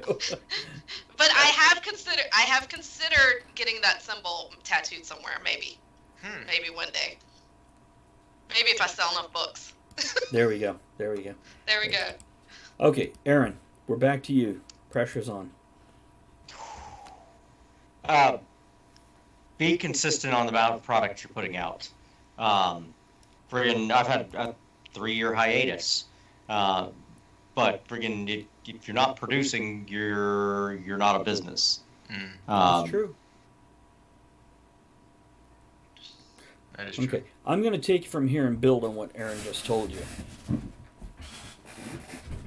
From my years of research, and Aaron can attest to me coming to him, and now Michael and poor Tempe are going to be subjected to this crap now that they decided to work with me on this project of Write Night. I've done a lot of research. I research my genres before I publish. Not that I'm writing to market, but you have to know the market before you write. To write steampunk right now, so sorry to steampunk fans, it's not selling. You can write all you want, doesn't mean you're going to create a success. You can be the exception to the rule. But here's what I'm telling you. Short stories don't sell. They're a delightful interlude. They're great writing practice. They don't make money. If you want to pay your bills by writing, it's not the way to go. Of course, exceptions always apply. What I'm telling you right now is consistency, as Aaron just said. Series, as Tempe has demonstrated. These are what sells. When somebody buys one thing, John right here says, I totally agree. We've been compiling work for 2 years, so we have work to release each month. As comics, which is what Conquest Published focuses on, series is king. If somebody reads your work and goes, oh, I can buy this next thing because I know it's like the first thing. Now, if you have three in your series, 5 in your series, whatever, sure, now they could jump over to your other series because they know you, your style, your thing well enough. This is what I'm going to tell you what I have learned. I've been published in over 40 different books. It's more than 40. I have published 20 or so of my own. None of them in a series. There is no consistency. Somebody reads one thing of mine, they don't know what to buy next because they don't know if it's the same or different. So that's what I'm telling you. If you're going to write and you want to start paying bills as a business owner, consistency in your product is important. If you want to offer a different product line, establish your first line first. There's an author, Tom Holt, okay, British or Australian, I can never remember. And we got 3 minutes, so. Yep. He writes comedy novels. He's kind of a Terry Pratchett-esque kind of guy. But he also writes historical novels. And on those, he writes them as Thomas Holt. Because he's maintaining a brand on one side and maintaining a brand on the other. And never the two shall meet. Interesting. Or if you look at, like, everybody's got an AC in their house. You've got Carrier, Payne, and Bryant. They're the same company. They're made in the same plant. They're just different tiers of product. And this is something to go out there. Travis does the same thing with who he publishes under himself, what he does for his joke books, and what he does for his children's books. Pen names, yeah. He separates them. Yeah, it's all me, but it's different branding. And there's pros and cons on that we will talk in a different episode. I want to thank all you guys who came in and hung out with us. Thank you so much. Thank you for your questions. Thank you for your interaction. Thank for the you, guys. Yeah, Yes, for the new thanks. people I met, Forrest, Sammy, thank you for coming in, saying hello, questioning. Michael, Yeah, thank you for it. Tempe, so happy that you decided to jump in and join me here. This was great. Yes. I am looking forward to more weeks of this. I have asked that these folks turn up at least once a month here on Write Night, though I have welcomed them as much as they can handle. So we'll see who it was. Mez, Cold Brew, both of you. Here's to everybody. And here's the bottom line, guys. Before we take our drink here, create. Be happy. Produce something that means something to you. Beyond that, we'll worry about it next day. Create. Cheers. Hello. Creativity. Glad it helped. We will be discussing different topics. First of all, we'll always be creative to help us warm up and connect with people. Second, we'll always be technical. And we are out, and I don't have a closing song. So, have a great night, guys. I may or may not be back in a little bit to do a little writing, but I'll definitely be on tomorrow. And then tomorrow night, don't forget, we have Stealing for Survival, D&D game, guest DM'd by Aaron right there. And then Monday night, we have Talk of the Tavern. So, okay. I have a cheers emote, Mez, right here. Here's my cheers emote right there. Have a good night, guys. Thank you for hanging out.